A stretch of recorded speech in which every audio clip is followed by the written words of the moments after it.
savoir si vous nous voyez bien et si vous nous entendez bien. Je vois que quelqu'un écrit. Donc, c'est que ça doit marcher. Bonjour Lucie, bonjour Aurélia, super, tout est OK. Céline, si tu peux juste dire Oui, quelques est-ce que mots. vous m'entendez également? Bonjour à tous et toutes. C'est quand même le principal, hein. C'est Céline qui va réaliser cette présentation, donc c'est mieux que vous l'entendiez elle que moi. Mais je parle Bonjour un petit peu le Florence. langage des signes, donc ça devrait aller. OK, bon, on peut le Un faire petit peu. Ce serait une bonne idée, ça, de développer Ouais. nos webconférences. Bonjour Laura, bonjour Noémie, super. On va attendre juste une petite minute, histoire que les retardataires se connectent. Qu'on est très contente d'être là aujourd'hui. On va animer donc une webconférence qui va durer à peu près 1 heure, donc sur l'influence des stéréotypes de genre sur l'entrepreneuriat féminin.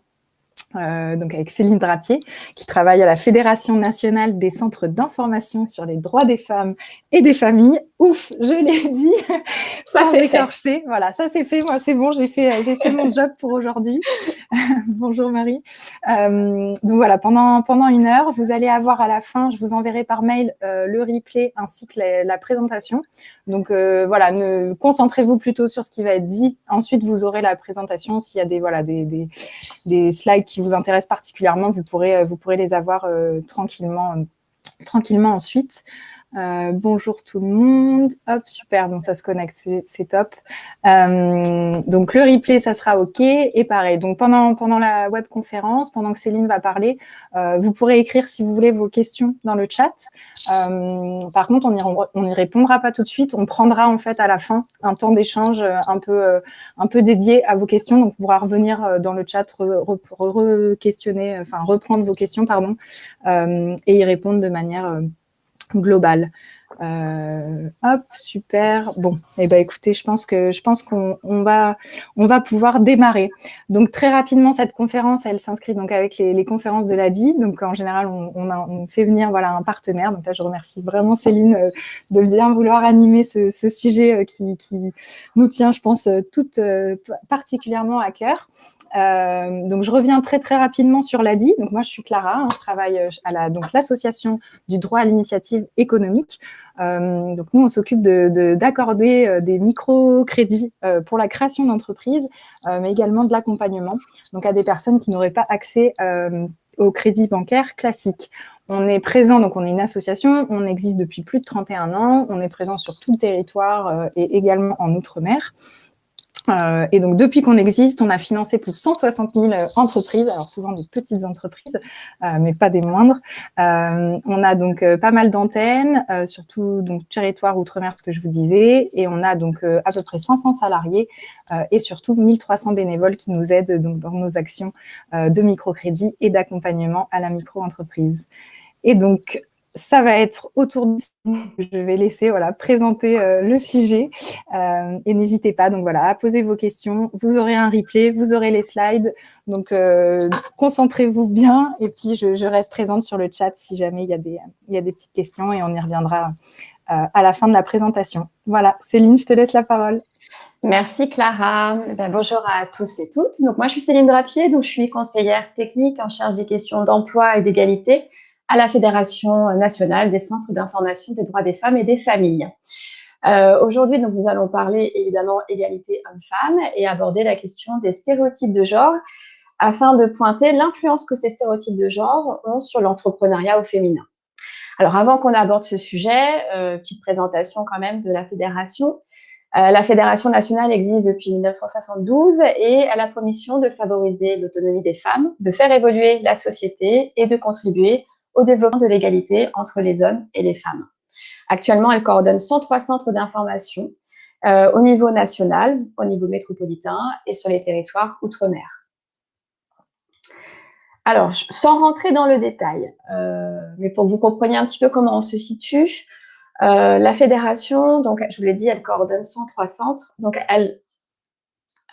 globalement, elle assure la direction stratégique des 103 centres, tout en étant un expert finalement au niveau national auprès des pouvoirs publics sur les questions, comme je vous disais, d'autonomie des femmes, sur la question des droits des femmes, sur les questions d'égalité hommes-femmes. Donc, je vous ai dit 103 centres en France, avec actuellement près de 1706 centres qui sont des lieux d'information, puisqu'il y a des centres mais il y a aussi des permanences qui sont assurées par les conseillères et les conseillers de nos CDFF partout. Ça peut être dans des mairies, ça peut être dans des maisons des parents, ça peut être auprès de maisons de l'emploi. En fait, on est présent partout où on veut bien nous accueillir pour informer le public. Nos domaines d'intervention, c'est principalement l'accès au droit. Alors, par exemple, une dame qui vient pour se renseigner par rapport à un divorce ou par rapport à une question du logement.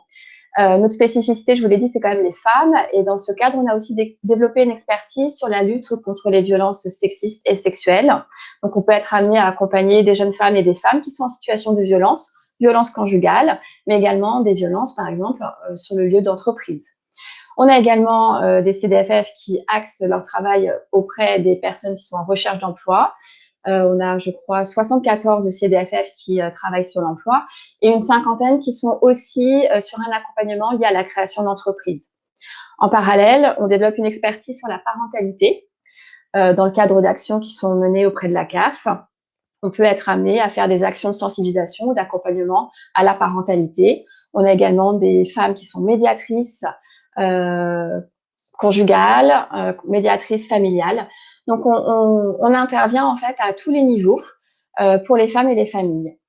Voilà, on pourra y revenir si vous le souhaitez à la fin. Sachez que l'accueil en CDFF et l'accompagnement en CDFF est gratuit. Et toute personne qui peut y venir, en sachant que sur l'accès au droit, j'y reviendrai peut-être à la fin aussi, là, on a surtout une mission d'information. C'est-à-dire qu'on vous réorientera aussi vers des juristes dont le travail est vraiment l'accompagnement sur des dossiers spécifiques. Alors, abordons maintenant, si vous voulez bien, la thématique qui vous a fait venir cet après-midi, à savoir l'influence des stéréotypes de genre sur l'entrepreneuriat au féminin. Alors, qu'est-ce qu'un stéréotype? Un stéréotype, c'est une croyance socialement partagée qui concerne les caractéristiques communes attribuées à un groupe social. C'est important, et on y reviendra tout à la fin, de réaliser que cette croyance ne correspond pas forcément à la réalité. Elle peut donc avoir un impact positif ou un effet négatif sur la personne qui est victime du stéréotype. Il existe des stéréotypes physiques, culturels, professionnels et de genre. Donc, on y reviendra, mais retenez que ces stéréotypes produisent des effets psychologiques et qui impactent de façon durable le comportement et les performances de celles qui en sont victimes.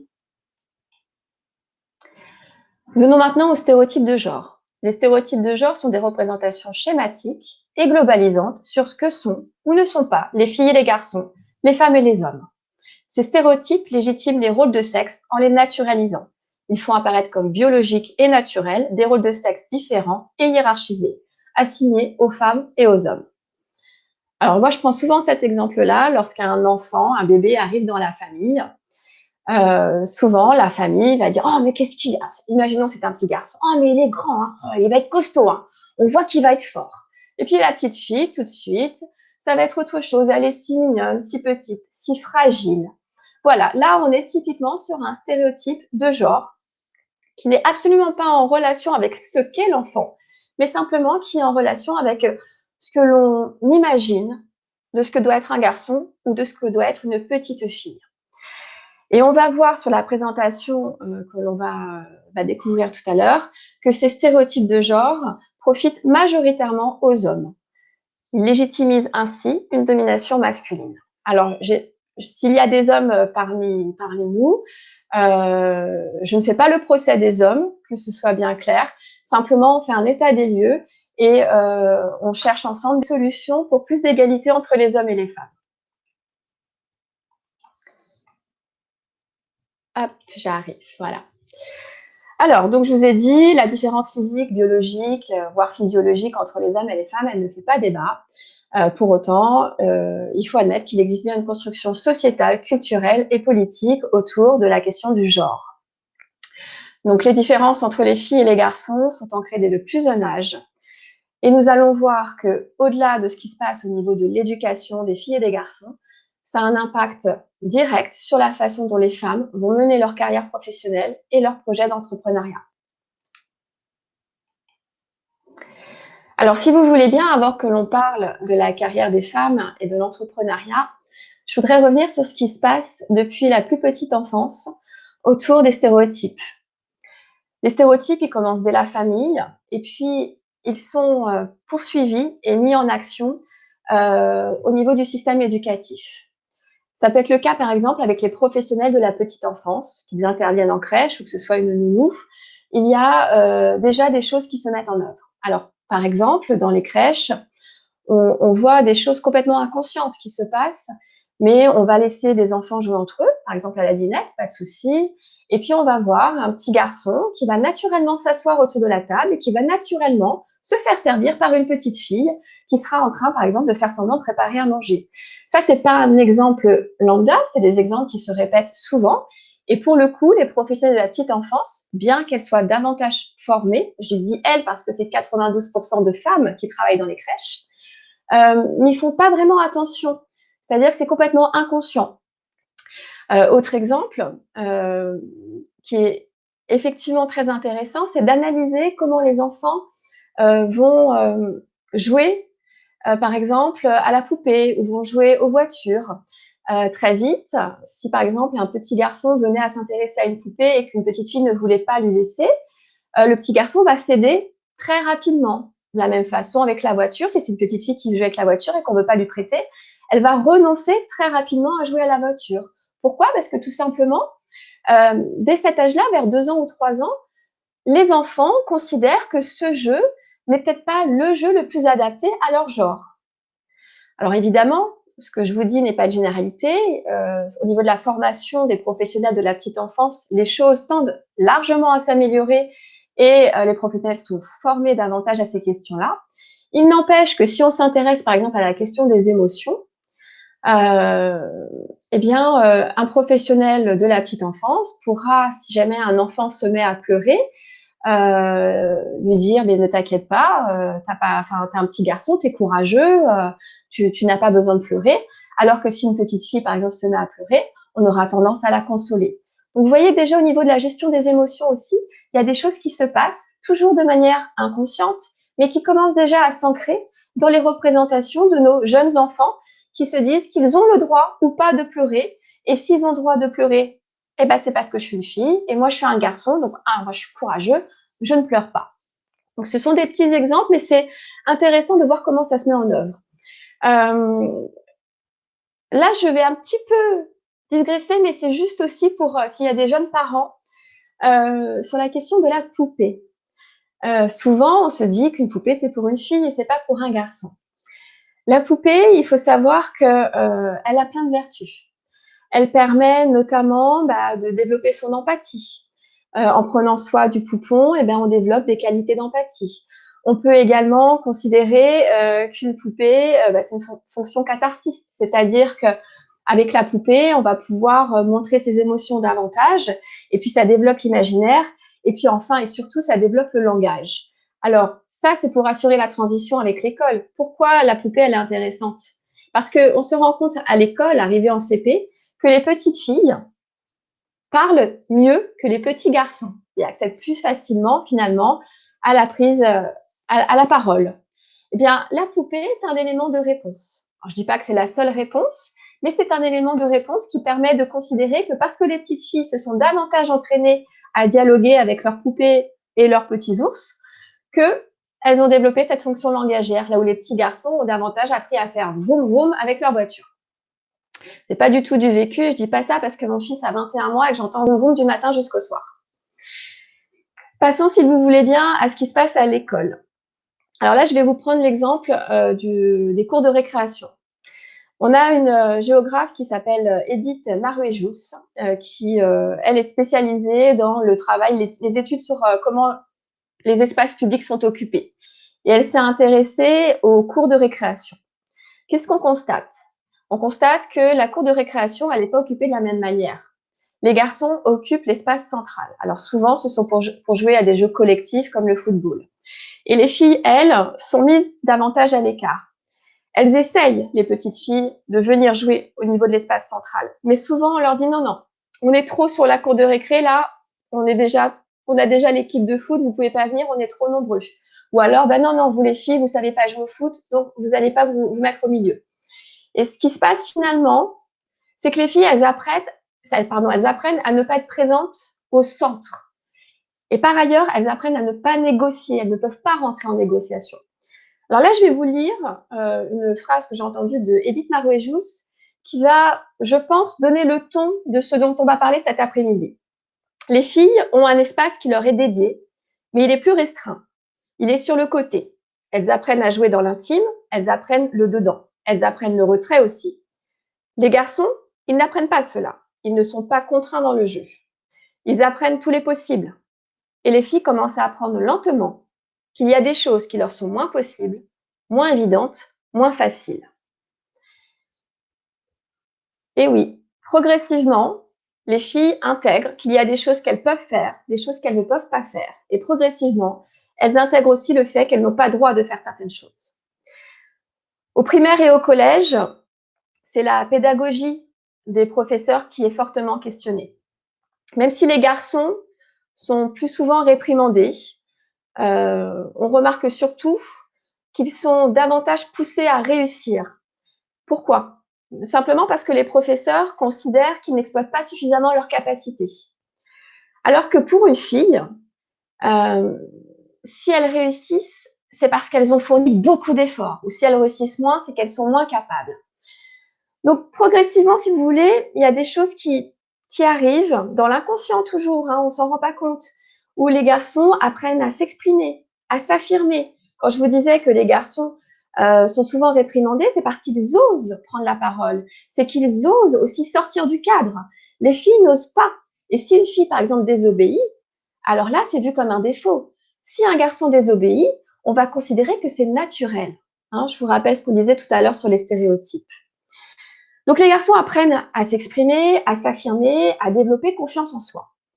Et les filles, elles, apprennent à modérer leur intervention, elles développent moins leur esprit critique et développent de fait moins de confiance en elles. Et puis progressivement vont s'installer les questions de l'orientation professionnelle. Vers 15 ans, les choses sont déjà fixées. Et on va voir malheureusement qu'il en découle une orientation professionnelle genrée et donc biaisée. Alors ça veut dire quoi ? Ça veut dire que si on prend par exemple le cas des filières professionnelles en lycée ou dans les CFA que je connais bien, on va avoir sur certains métiers des filles qui sont surreprésentées, voire quasiment l'exclusivité. Alors on citera, je pense que ça ne vous étonnera pas, les filières esthétiques, les filières de coiffure, mais aussi les filières de santé. Et puis d'autres filières professionnelles sont quasiment occupées que par des garçons, comme les métiers du bâtiment par exemple, les métiers industriels. Alors, ça pose un double problème. Le fait qu'il n'y ait pas de mixité, mais par ailleurs aussi que l'orientation, finalement, elle ne se fasse que sur la question du genre. Pourquoi ? Parce que dans ces filières professionnelles, souvent, les jeunes sont orientés sans vraiment avoir réfléchi au projet. Je suis une fille, donc je vais aller en coiffure. Je suis un garçon, donc j'irai dans le bâtiment. Et souvent, la famille appuie ces choix-là, puisque faute d'avoir trouvé son orientation, on va plutôt orienter vers la question du genre. Par ailleurs, au lycée, sur les filières générales, on voit bien ce qui se passe. Les filières techniques et générales, on assiste à une moindre répartition des filles, alors surtout sur les filières scientifiques, mais les filières STI également, parce que là, l'explication, elle tient davantage à l'autocensure. Les filles vont pratiquer de l'autocensure avec elles vont être davantage réticentes à s'orienter sur des filières techniques, considérant, là encore, que c'est pour les garçons, mais surtout qu'elles ne sauront pas faire. Là, par exemple, si on cite la résolution des problèmes, on parle souvent des problématiques que les femmes peuvent avoir pour bricoler, mais on est sur le même registre. Elles sont réticentes à s'orienter parce qu'elles manquent tout simplement de confiance en elles. On leur a pas laissé penser à un moment donné qu'elles avaient cette capacité. Elles ont déjà renoncé, si vous voulez. Alors, la conséquence qui s'ensuit sur cette orientation genrée, elle va avoir un effet direct sur les métiers exercés par les femmes et leur développement de leur carrière. 50% des femmes occupent 12 familles professionnelles, alors qu'il en existe 87. C'est-à-dire que sur 12 familles professionnelles, on a la moitié des femmes qui sont représentées. Alors, ça va être le domaine de la santé, le domaine du social, le domaine des services. Ça veut dire aussi que les femmes s'orientent vers des métiers qui sont moins valorisés et qui offrent moins de possibilités en termes d'évolution et de rémunération. Parce qu'on sait que les métiers qui sont choisis sur les 12 familles métiers sont des familles où il y a peu d'évolution de carrière, ou c'est finalement des métiers où il y a des petits salaires, on le sait, et il n'y a pas d'évolution salariale.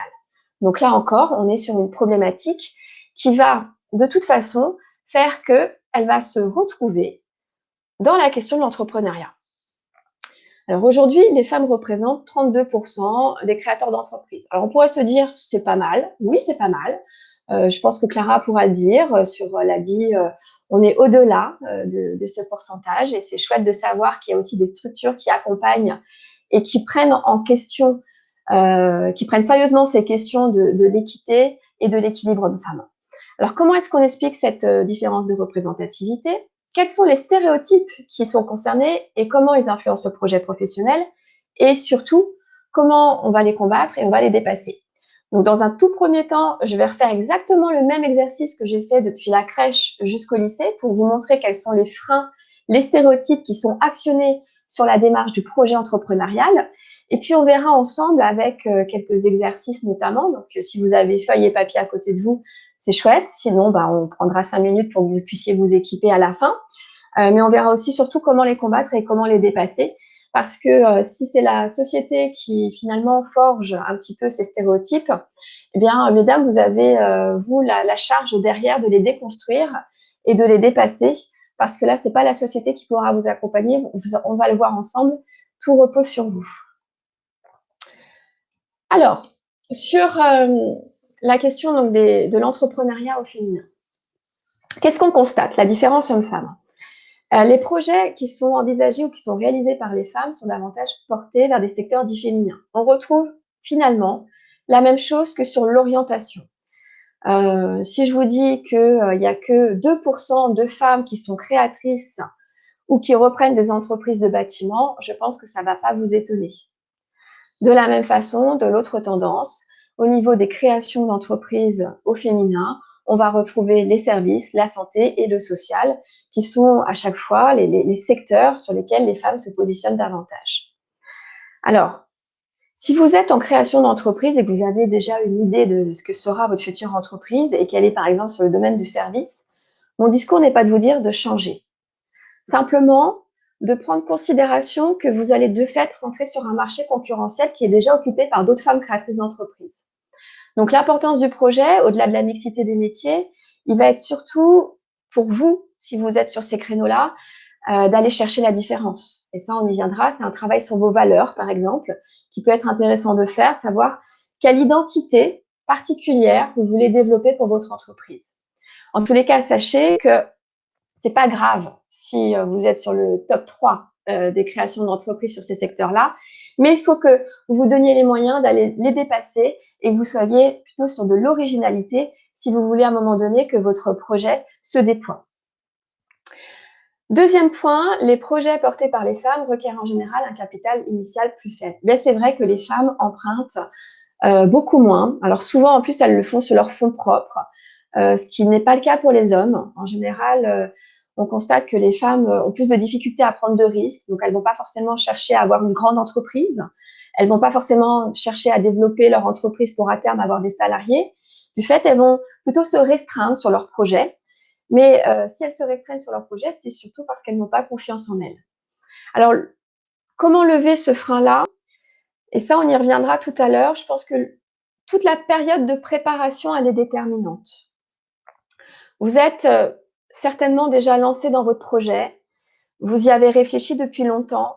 Mais je vous invite à encore y réfléchir pour pouvoir prendre un petit peu de l'ascendance sur vos peurs, sur vos craintes et pouvoir vraiment vous réaliser et réaliser l'entreprise qui vous ressemblera le plus. L'expérience que vous avez eue avant, elle est importante, mais l'expérience que vous avez entre ce moment où vous réalisez que vous voulez mener un projet d'entrepreneuriat et le moment où vous le concrétisez, elle est tout aussi importante puisque c'est un moment, si vous voulez, où vous allez vous transformer. Vous allez réaliser des choses sur vous, vous allez apprendre sur vous. Et c'est dans ce cadre, par exemple, que l'accompagnement des structures comme l'ADI ou les CDFF peuvent être intéressants. C'est-à-dire que c'est toujours bien de faire le bilan soi-même, mais c'est toujours mieux d'avoir un petit peu de recul et d'avoir une personne de l'extérieur qui vous dit « Tiens, moi je vois les choses comme ça, qu'est-ce que vous en pensez? Est-ce que vous avez vraiment confiance en vous? Qu'est-ce qui fait que ça freine? Pourquoi est-ce que vous ne développez pas plutôt cet aspect-là » Voilà, l'idée, c'est vraiment de se dire pendant ce temps-là de transition où je pense mon projet, où je le rêve et où j'essaie de le concrétiser, eh bien que je puisse aussi, en même temps que je fais naître mon projet, me donner une deuxième naissance finalement et me permettre de devenir celle que j'ai toujours rêvé. Et puis progressivement de balayer ses peurs, de se transformer et d'aller de l'avant. Donc on l'a dit, donc elles empruntent moins, capital initial plus faible par ailleurs. Et puis de fait, on a constaté qu'elles ont moins le soutien de la part des banques. Donc elles demandent moins de prêts bancaires, mais souvent, souvent, non, peut-être pas souvent, mais il y a eu une tendance, c'est moins le cas maintenant, où les femmes entrepreneurs se voyaient opposer davantage de refus. Alors les chiffres que je vous communique datent un petit peu. Je pense que la tendance est en train de se réduire parce qu'il y a aussi une forte volonté de l'État de développer justement l'entrepreneuriat féminin. Donc du coup, il y a des aides financières. Et puis, on voit arriver des formations alors là, c'est la négociation salariale, c'est pour négocier son salaire, mais on voit apparaître des formations pour apprendre à négocier. Je vous disais tout à l'heure, les garçons à l'école, ils apprennent à négocier avec leur prof. Le prof, il dit non, non, mais moi, j'ai envie de dire oui, donc hop, on rentre en discussion. Les petites filles n'ont pas été habituées à ça. Donc, lorsque vous allez voir une banque, c'est pas toujours facile de présenter son projet, mais c'est encore moins facile de parler de ce que va coûter ce projet et de combien il va falloir investir. Donc, il y a des formations de négociation salariale. Il y a aussi les aides financières et puis il y a ce que je vous disais tout à l'heure, l'appui des structures de l'extérieur qui peuvent vous aider à dépasser ce cap. Et puis le dernier frein, non des moindres, c'est l'organisation de la vie familiale. Souvent, les femmes entrepreneurs se lancent dans l'entrepreneuriat à partir du moment où les enfants commencent à rentrer à l'école. Je crois que la moyenne d'âge des femmes créatrices d'entreprises, c'est 41, 42 ans. Mais elles se heurtent surtout aux réticences de leur entourage, la famille, le conjoint. Alors la famille, pour l'anecdote, c'est intéressant parce que moi, je l'ai vécu il y a très longtemps. J'étais étudiante et puis j'en avais marre des études universitaires. Et puis un matin, je me suis réveillée avec la conviction que je voulais ouvrir un toilettage pour chiens. Alors il n'y a rien de grave à ça. Et surtout, je tenais beaucoup à ce projet. Toujours est-il que ma mère m'a très clairement notifié le fait que si je m'orientais vers cette filière-là et vers ce projet, bien elle me mettrait à la porte. Alors ça, c'est pas anodin. Ça, c'est la peur des familles. Une femme qui parle à une femme de son projet, la maman, qu'est-ce qu'elle a vu? Elle a vu le risque. Alors que les études universitaires, elles offraient d'autres possibilités de carrière, etc. Alors, elle a pensé à mon bien évidemment, mais souvent, je me reparle de mon projet de toilettage pour chiens. Parce que c'était un beau projet et que, après tout, dans une vie bien remplie, on peut avoir plusieurs vies professionnelles. Donc voilà, moi je le garde en tête. Donc l'entourage n'accueille pas favorablement les projets, il y a de la réticence, et la réticence, elle vient bien évidemment du conjoint, parce que ça vient chambouler toute l'organisation de la vie familiale. Il va falloir se réorganiser, il va falloir aussi que le conjoint, on le verra tout à l'heure, accepte de prendre part davantage à la vie de famille, et puis à tout ce qui est de l'ordre de l'organisation de la maison, notamment les tâches ménagères.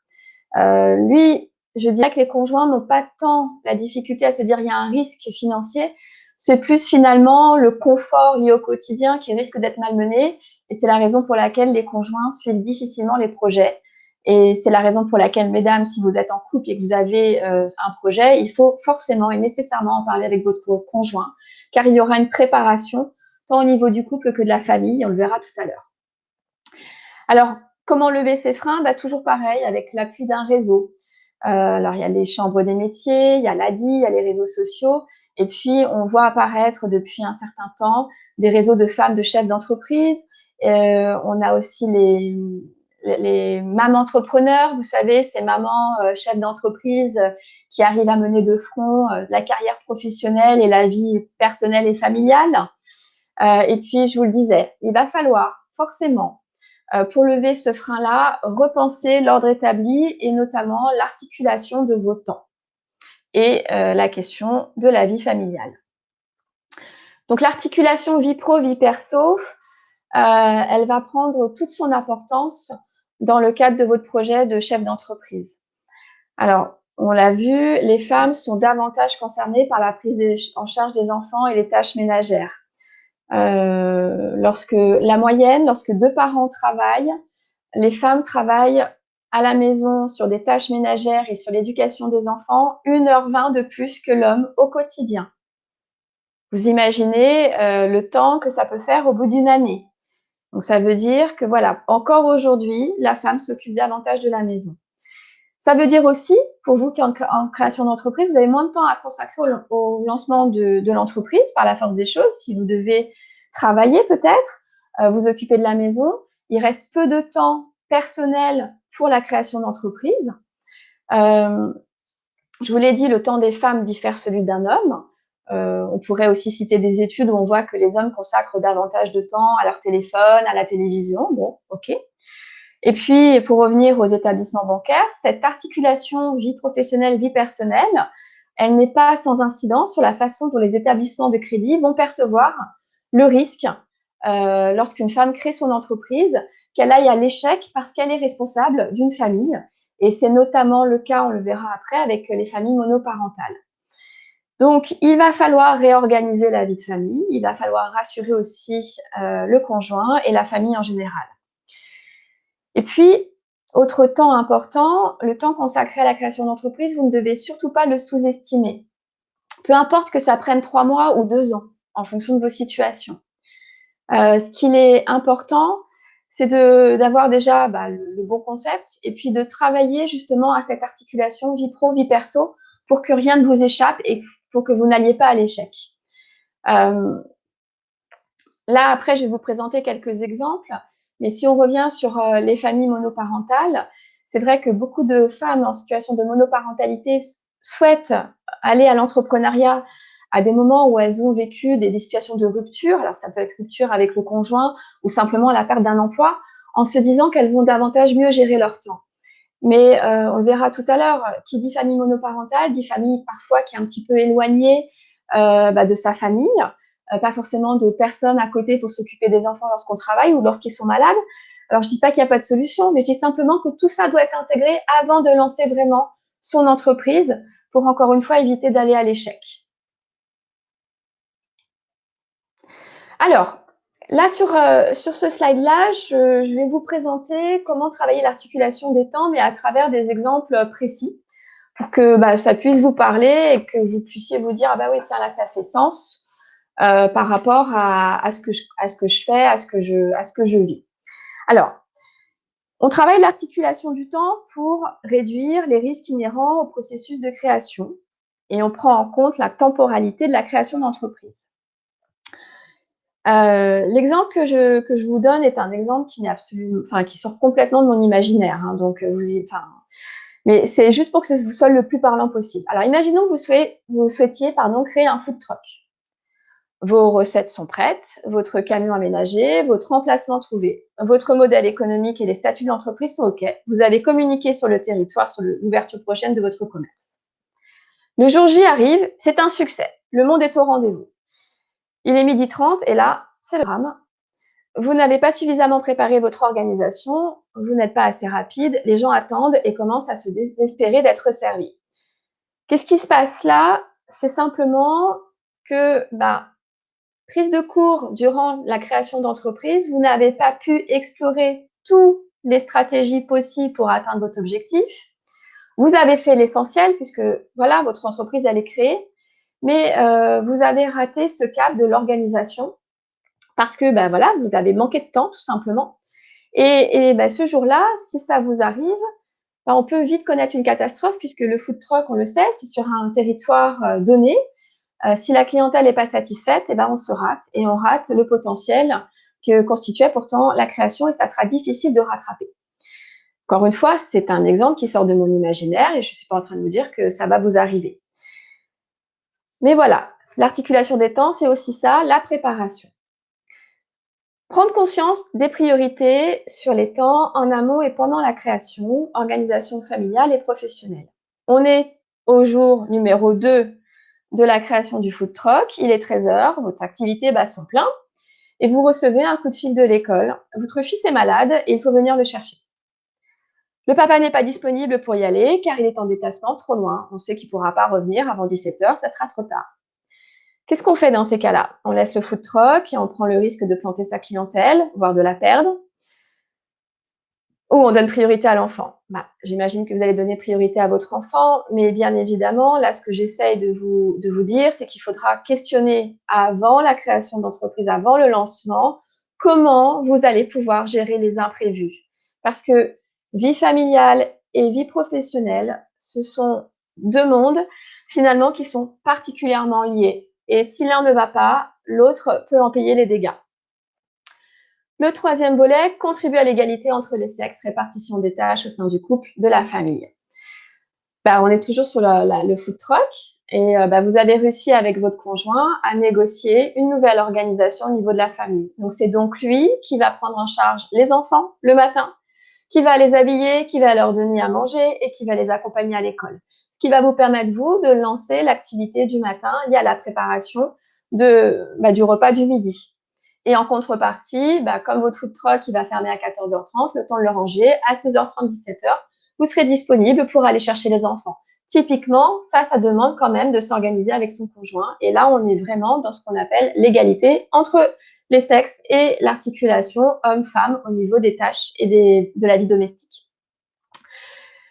Quatrième point, pérenniser son activité en consacrant le temps nécessaire à chaque activité liée au développement et à la vie de l'entreprise. Alors, pour pouvoir développer votre activité, vous serez amené à réorganiser les choses avec votre conjoint. Non, pardon, je suis en train de lire ma feuille. Je suis en train de perdre le fil. Pérenniser son activité.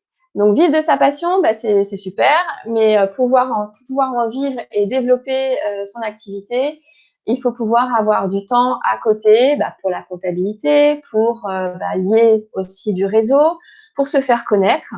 Et bien évidemment, il ne faut pas négliger ces aspects qui sont des aspects fondamentaux. Donc là, le conseil, ça sera quand même d'éviter de procrastiner et puis peut-être aussi d'accepter aussi de déléguer, puisque les femmes qui sont en création d'entreprise, souvent vraiment se voient comme des personnes qui resteront indépendantes. Mais n'oubliez pas que vous n'êtes pas Wonder Woman, vous ne pouvez pas faire tout toute seule. Il faut parfois aussi aller chercher des compétences ailleurs, quand en tous les cas, notre activité nous permet, qu'elle se développe correctement. Il faut aussi accepter qu'il y a des comptables qui peuvent nous appuyer, qu'il y a peut-être des agences dont c'est le travail qui peuvent assurer votre communication. Peu importe, en tous les cas, il faut que vous puissiez aussi à un moment donné accepter de déléguer. Et puis enfin, trouver le juste équilibre entre la vie personnelle et professionnelle. C'est prendre conscience que on n'amène pas la vie perso dans la vie pro et vice-versa. Souvent, ça peut être des points de crispation dans le couple. L'exemple que je vous donne, par contre, il n'est pas tiré de mon imaginaire. Lorsque dans un couple, il y en a un qui est à son compte, puis que ça fait un petit moment qu'on n'a pas passé un petit moment ensemble, tiens, on va regarder un film, et puis tu as le conjoint qui va prendre son ordi, qui va regarder le film et qui va travailler en même temps. Ça, c'est typiquement les choses qu'il ne faut pas faire. Et autre exemple avec les enfants, si vous êtes toujours sur l'exemple du food truck, il y a peut-être aussi une vigilance à avoir sur la place que prend votre entreprise dans la vie de famille. Imaginons, vous vouliez tester des nouvelles recettes. C'est très sympa de tester des nouvelles recettes et puis on peut les tester avec les enfants. Par contre, il faut éviter que ça soit tous les week-ends.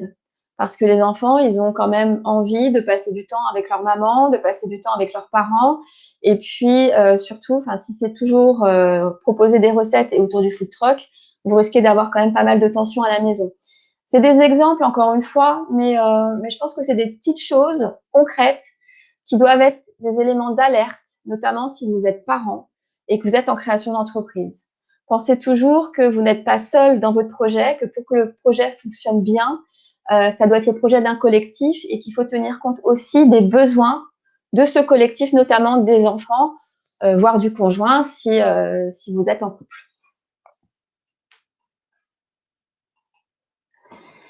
Alors, là, je vais vous inviter à faire un petit exercice avec moi.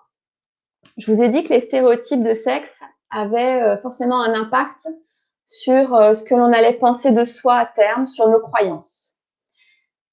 Souvent, lorsqu'on accompagne des personnes en reconversion professionnelle, ces personnes ont plein d'envie, plein de désirs. plein de choses qui ont été enfouies en elle pendant des années. Et lorsque le projet n'arrive pas à décoller, c'est souvent parce qu'on a ce qu'on appelle des croyances limitantes. Les croyances limitantes sont sur des convictions conscientes ou inconscientes que l'on a sur soi, sur les autres ou sur une action qu'on doit entreprendre. Elles vont contribuer à influencer nos valeurs, nos savoirs, nos comportements et nos décisions. En fait, elles sont surtout limitantes dès lors qu'elles rentrent en confrontation avec nos envies et qu'elles viennent bloquer un processus de changement.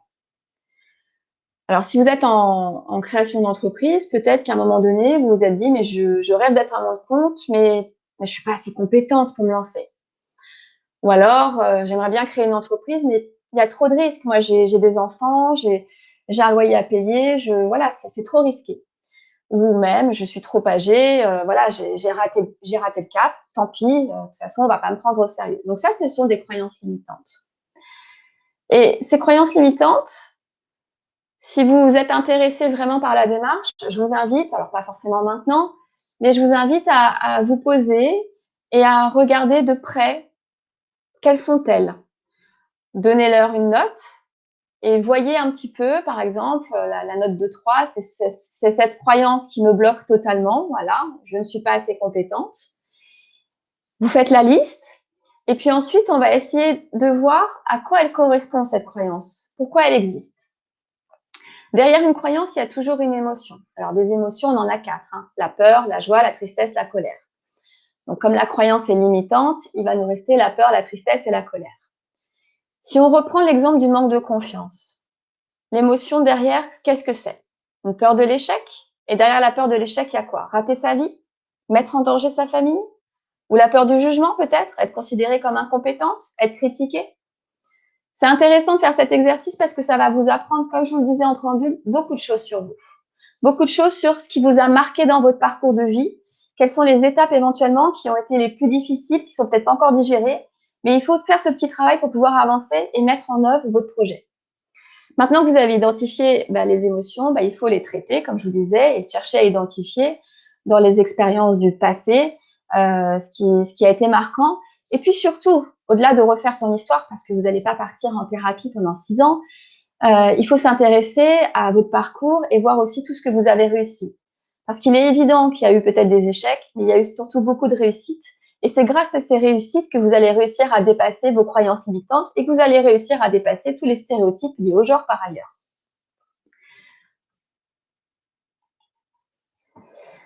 Donc pour finir, pour conclure un petit peu ce dont je viens de vous parler.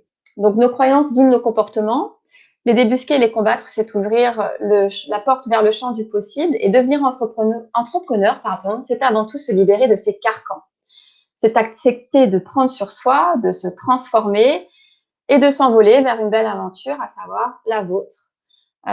Celle peut-être de vos proches, de votre famille, en tous les cas, celle qui fera que vous allez devenir enfin vous-même et que vous allez pouvoir vous libérer de vos stéréotypes et surtout de vos croyances limitantes.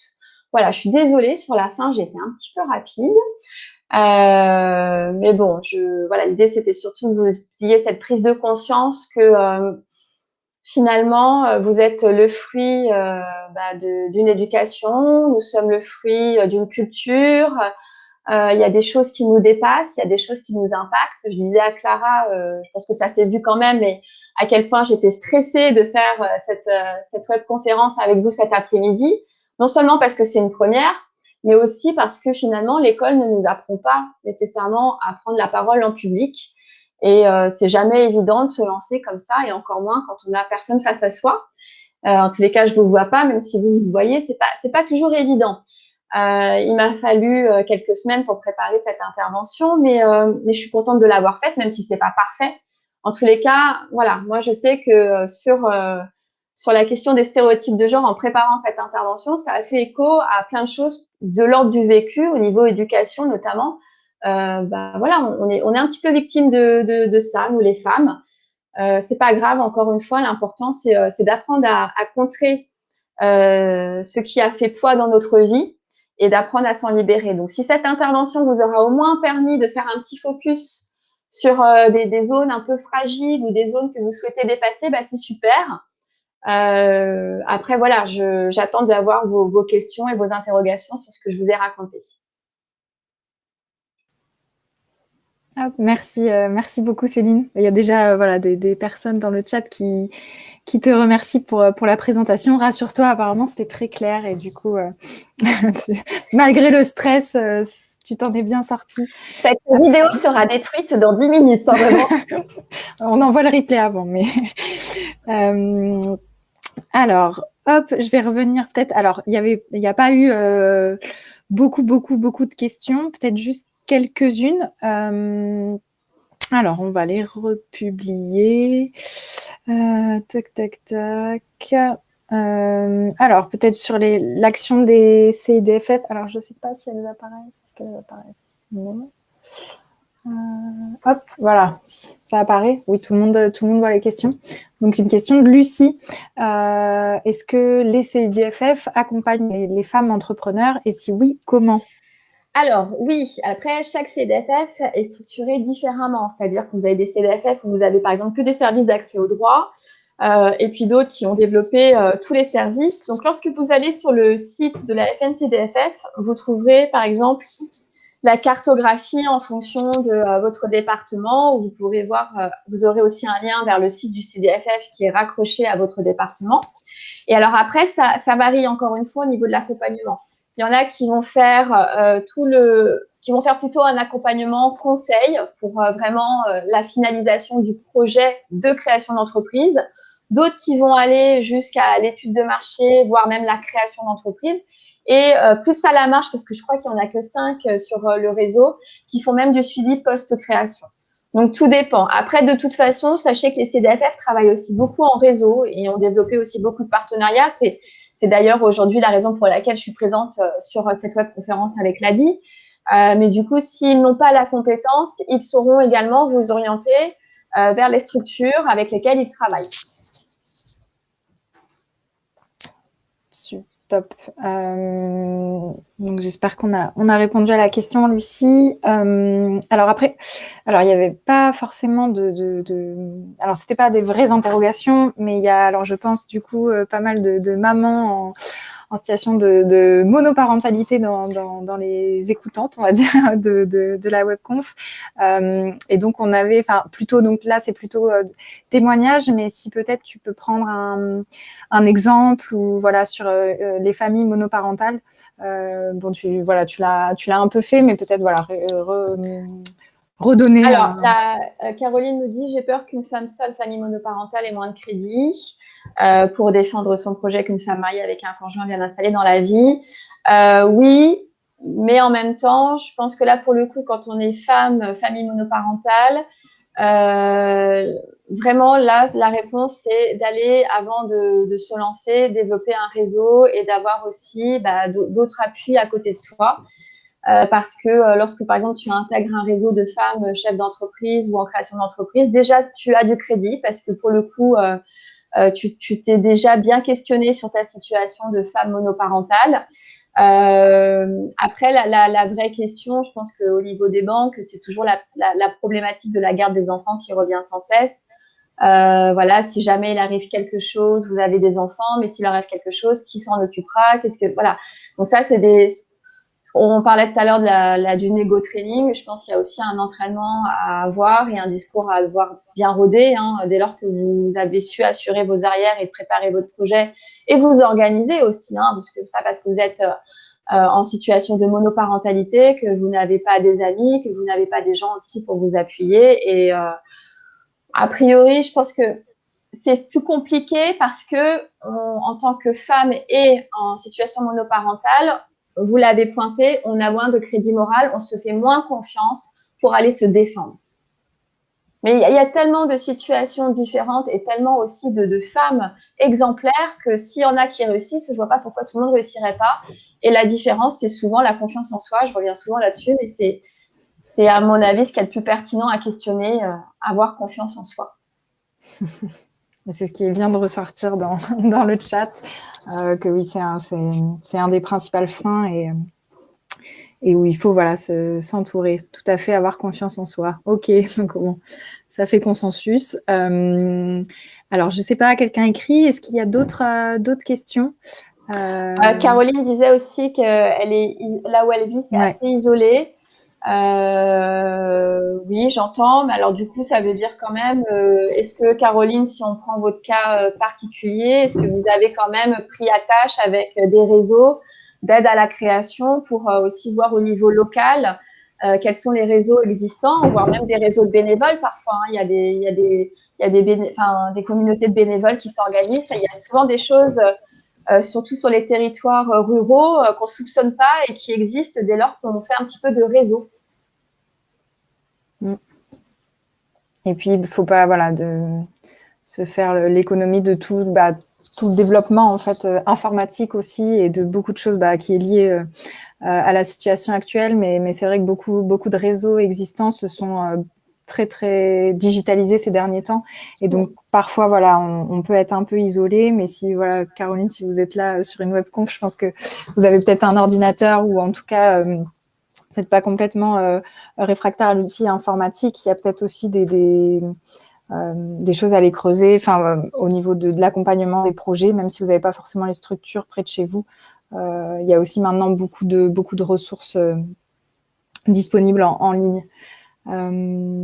Alors, explorer les réseaux de chefs d'entreprise. Il y en a. Il y a pas mal de choses, donc ça peut être vraiment localement près de chez vous ou au niveau national. Vous avez plein d'associations. Vous avez Femmes des Territoires, vous avez Actionnel qui alors est pas présente partout, mais à trois ou quatre régions. Ouais, ça se développe de plus en plus, donc ça c'est rassurant aussi, c'est une nouvelle tendance. Je vois le commentaire de Nadia, concrètement comment lutter contre ce manque de confiance en soi, il ne suffit pas d'en prendre conscience pour qu'il disparaisse, c'est vrai, mais c'est du coup la première étape. Et comme je disais, vous n'êtes pas obligé de partir en suivi psy pendant 6 ans, mais le simple fait de prendre conscience des points qui sont peut-être à corriger, à améliorer, et puis toujours être soutenu, parce que dans les réseaux des CDF, je suis pas rentrée dans le détail, mais il y a quelque chose qui est mis en place depuis de nombreuses années, c'est la force du collectif sur les accompagnements à l'emploi ou même les accompagnements à la création d'entreprise. Je pense que vous avez peut-être déjà participé à des séances collectives. Le simple fait d'aller dans un collectif, c'est déjà dépasser ce cap-là, apprendre sur soi. Là, ce que je suis en train de faire, j'apprends sur moi. Voilà, mais il faut de temps en temps se challenger un petit peu, quoi. Mais ça se fait pas du jour au lendemain et parfois même, c'est le travail de toute une vie. Mais le fait de savoir que c'est une peur, mais qui est pas fondée, c'est déjà rassurant et ça permet progressivement de s'en libérer.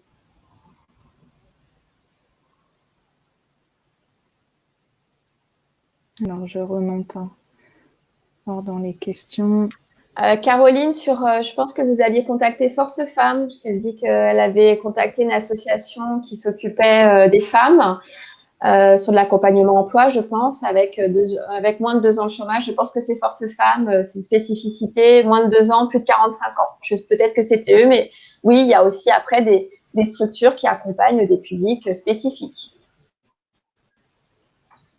Et au contraire, vous avez d'autres associations qui, du coup, le seul critère, c'est d'être une femme. Donc, je pense que c'est OK. Alors, vous vendez votre business. Alors, j'ai pas bien compris, du coup, Caroline, sur la confiance en soi.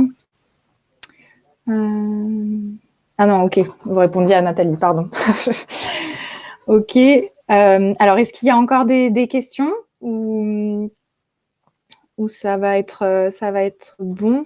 Donc n'hésitez pas. Donc là, j'ai noté. On va essayer de proposer dans les futures webconférences vraiment, du coup peut-être une conférence ciblée entrepreneuriat et famille monoparentale. Je vois que c'est un besoin qui est remonté dans le chat.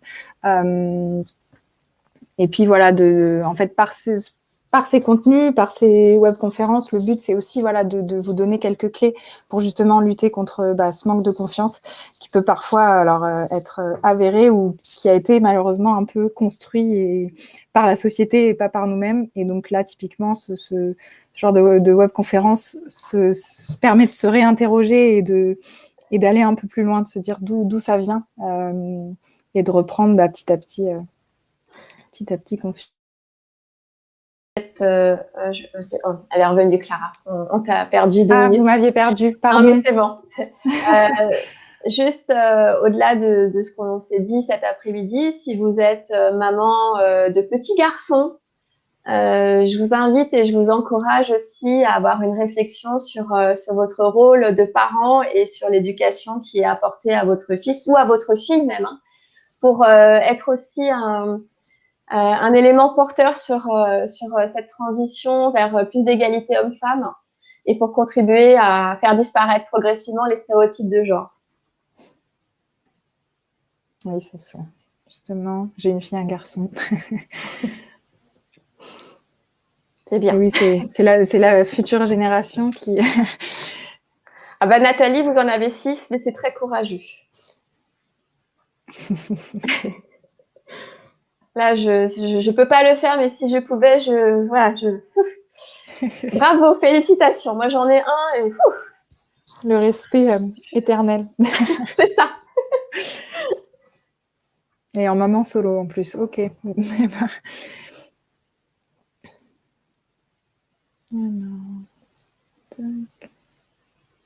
Ah bah Lucette, le mot de la fin, il est parfait. Mon fils vient de venir pour me demander de lui mettre sa robe de princesse.